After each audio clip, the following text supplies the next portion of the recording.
Hello everyone. तो बेसब्री से आप जिस घड़ी का इंतजार कर रहे थे वो घड़ी अब आ चुकी है। एनएमसी ने एमसीसी काउंसलिंग के लिए यानी ऑल इंडिया कोटा काउंसलिंग के लिए शेड्यूल जारी कर दिया गया है। यानी कि आपकी फर्स्ट राउंड की काउंसलिंग कब स्टार्ट होगी, कब खत्म होगी, आपका रजिस्ट्रेशन कब होगा, आप पेमेंट कब कर पाएंगे, आप अपने कॉलेज की चॉइस फिलिंग कब कर पाएंगे, आपको वो कब कॉलेज अलॉट होगा या आप कब कॉलेज में जा करके आप रिपोर्टिंग कर सकते हैं, चाहे वो राउंड 1 के लिए हो, चाहे वो राउंड 2 के लिए हो, चाहे वो राउंड 3 के लिए हो या स्टे राउंड के लिए हो। तो नमस्कार, मैं हूं गुरु सर, आपका हार्दिक वंदन अभिनंदन करता हूं केजीएस के इस बेहतरीन प्लेटफॉर्म पर। तो आज के वीडियो में हम यही जानेंगे कि जो एनएमसी का एमसीसी काउंसलिंग को लेकर के जो शेड्यूल जारी हुआ है वो क्या है।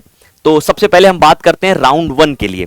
तो जब राउंड 1 के लिए अगर हम बात करते हैं तो जो हमारा verification of tentative seat matrix by the participating institute and NMC, मतलब 18 से 19 जुलाई 2025 के बीच में, मतलब 18 से 19 तारीख के बीच में जो कॉलेज हैं वो अपनी सीट का ब्यौरा जो है एनएमसी को देंगे। और रजिस्ट्रेशन जो और या पेमेंट जो प्रोसेस है वो 21 जुलाई 2025 से 28 जुलाई 2025 तक होगी। इवन यहां तक कि यहां टाइम भी दिया गया है। तो अगर आप एक बार रजिस्ट्रेशन करने बैठते हैं तो आप फुल पेमेंट करके ही उठिएगा। अदरवाइज कभी कभी आप सोचते हैं ना, रजिस्ट्रेशन कर लिया आप, ठीक है, टेंशन नहीं है, पेमेंट जो है वो लास्ट में करेंगे, है ना, तो बाद में कर लेते हैं क्योंकि गैप है ना, 21 से 28 जुलाई 7 दिन का लगभग गैप है। तो कभी कभी क्या होता है कि यहां पे लिखा है payment facility will be available up to 3 PM of 28 July of 225 as per server time. ठीक है, सर्वर टाइम की बात करें, अगर आप कभी लास्ट दिन पेमेंट करते हो सकता है अटक जाए या 24 से 48 घंटे का समय लगता है क्योंकि ऑनलाइन पेमेंट करेंगे आप, तो ऐसे केसेस में आपकी काउंसलिंग निरस्त कर दी जाएगी। तो इसलिए आप लास्ट डेट का इंतजार बिल्कुल मत करिएगा। समय से पहले जब भी आप रजिस्ट्रेशन करने चलें आप सारी प्रोसेस को एक साथ फिल कर दीजिएगा, मतलब पेमेंट कर दीजिएगा। इसके बाद आपकी चॉइस फिलिंग होगी या लॉकिंग पीरियड जिसे कहते हैं 22 जुलाई से 28 जुलाई के बीच में, वो भी टाइम भी दिया है up to 11:55 PM of 28 July only as per server time. ठीक है, इसके बाद choice locking will be available for the 4 PM of the 28 July. तो चॉइस की जो लॉकिंग है वो 28 जुलाई को 4 PM तक आप कर सकते हैं। ठीक है, ये ध्यान रख लीजिएगा आपको, कब तक 28 जुलाई तक। ठीक है, इसके बाद प्रोसेसिंग ऑफ सीट अलॉटमेंट कब होगा, 29 जुलाई से 30 जुलाई के बीच में हो जाएगा। आपको मतलब सीट अगर खाली रहेगी तो अलॉट कर दिया जाएगा।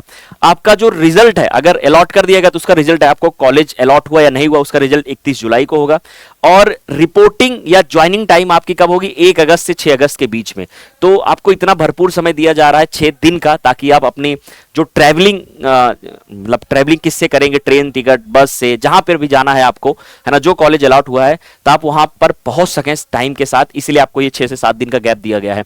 फिर उसके बाद verification of joint candidate data bye institute के द्वारा ये वेरिफिकेशन होगा 7 से 8 अगस्त को। तो इसमें आपको प्रेजेंट रहना बहुत जरूरी है, अदरवाइज आपकी सीट जा सकती है। तो टोटल ये फर्स्ट राउंड की काउंसलिंग है। रजिस्ट्रेशन स्टार्ट हो रहा है 21 जुलाई से 28 जुलाई तक। चॉइस फिलिंग या लॉकिंग कर सकते हैं 22 से 28 जुलाई तक। प्रोसेसिंग या सीट अलॉटमेंट होगा 29 से 30 जुलाई तक। रिजल्ट आएगा 31 जुलाई को। और रिपोर्टिंग आप कॉलेज में कर सकते हैं 1 से 6 अगस्त। और वेरिफिकेशन कॉलेज के द्वारा होगा कि आपने हाँ सही में एडमिशन ले लिया है, आप इसी कॉलेज के सीट के लिए आपने एडमिशन लिया है और आप इसी कॉलेज के स्टूडेंट हैं, तो वो जो है वेरिफिकेशन होगा 7 अगस्त को। तो ये आपका राउंड 1 के लिए है। इसी तरीके से राउंड 2 की बात करें, ठीक है, राउंड 2 की अगर हम बात करें तो वेरिफिकेशन एंड टेंटेटिव सीट जो है वो आपको, मतलब कि जो कॉलेज है वो एनएमसी को देंगे 9 अगस्त और 11 अगस्त के बीच में कि उनके कॉलेज के पास क्या सीटें हैं। और रजिस्ट्रेशन और पेमेंट स्टार्ट होगा 12 अगस्त से 18 अगस्त। फिर से मैं बता रहा हूं, टाइम दिया हुआ है तो आप टाइम के विदिन लास्ट डेट तक बिल्कुल ना जाएं। जैसे यहां पे फिर से मैं बात कर देता हूं कि दिया गया 18 August 2025 up to 12 noon as per server time. Payment facility will be available up to 3 PM of 18 August two as per server time. तो मतलब आपको इस दौरान ही इसी टाइम तक आपका पेमेंट आ जाना चाहिए, अदरवाइज कोई फेलियर होता है तो उसके जिम्मेदार आप स्वयं होंगे। ठीक है, इसके बाद चॉइस फिलिंग या लॉकिंग की बात करें तो 13 से 18 अगस्त के बीच में है। और choice locking will be available from 4 PM of 18 August 25 to 11:55 PM of 18 August. मतलब समझ रहे हैं, 4 PM से लेकर के आपको याद रख लेना है कि 11:55 PM, है ना, के बीच में आपकी क्या है, लॉकिंग पीरियड है। और इसके बाद प्रोसेसिंग ऑफ सीट अलॉटमेंट 19 से 20 अगस्त के बीच में होगा। रिजल्ट आपका 21 अगस्त को आएगा। और रिपोर्टिंग टाइम जो है सेकेंड काउंसलिंग के लिए मतलब सेकेंड राउंड की काउंसलिंग के लिए 22 अगस्त से 29 अगस्त के बीच में, और कॉलेज के द्वारा जो वेरिफिकेशन किया जाएगा वो 30 अगस्त और 31 अगस्त को किया जाएगा। तो यहाँ पे देखिए क्या हो रहा है कि धीरे धीरे आपको समय जो है यहाँ पे भरपूर दिया गया है रिपोर्टिंग और ज्वाइन करने के लिए 22 से 29 अगस्त, ठीक है। इसके बाद हमारा तीसरी राउंड की काउंसलिंग आती है ना। तीसरी राउंड की काउंसलिंग में फिर से वही चीज है, तीसरे राउंड की काउंसलिंग जो है वो 2 सितंबर को, अब एक दिन दिया गया है 2 सितंबर को, कि कॉलेज अपने सीट का ब्यौरा एनएमसी को दो, एनएमसी को देंगे, फिर रजिस्ट्रेशन और पेमेंट स्टार्ट होगा 3 सितंबर से 8 सितंबर के बीच में। टाइमिंग दी गई है, भरपूर तरीके से आप टाइमिंग ध्यान देख रखिएगा। और चॉइस फिलिंग या लॉकिंग जो है 3 सितंबर से 8 सितंबर तक है ना। और प्रोसेसिंग ऑफ सीट अलॉटमेंट जो है 9 और 10 सितंबर है। रिजल्ट 11 तारीख को आएगा और रिपोर्टिंग 12 से 18 के बीच में करनी है, और कॉलेज के द्वारा जो वेरिफिकेशन किया जाएगा 19 से 21 सितंबर तक किया जाएगा। 3 राउंड तक की काउंसलिंग होती है मोस्टली। कभी कभी क्या होता है कि कभी स्टे राउंड भी एक आता है, जिसमें मान लीजिए किसी कॉलेज में या किसी यूनिवर्सिटी में, किसी डीम्ड यूनिवर्सिटी में या कोई सेंट्रल यूनिवर्सिटी, उसके अंदर कोई एमबीबीएस की सीटें वैकेंट रह गई, तो उसके लिए स्टे राउंड काउंसलिंग की जाती है। तो वो यहाँ पर बेटा जो कॉलेज है, जो यूनिवर्सिटी है, वो 20 सितंबर को एनएमसी को अपना डेटा देगा। रजिस्ट्रेशन और पेमेंट जो होगा 22 से 24 के बीच में होगा, और चॉइस फिलिंग जो होगी 22 से 25 के बीच में होगी।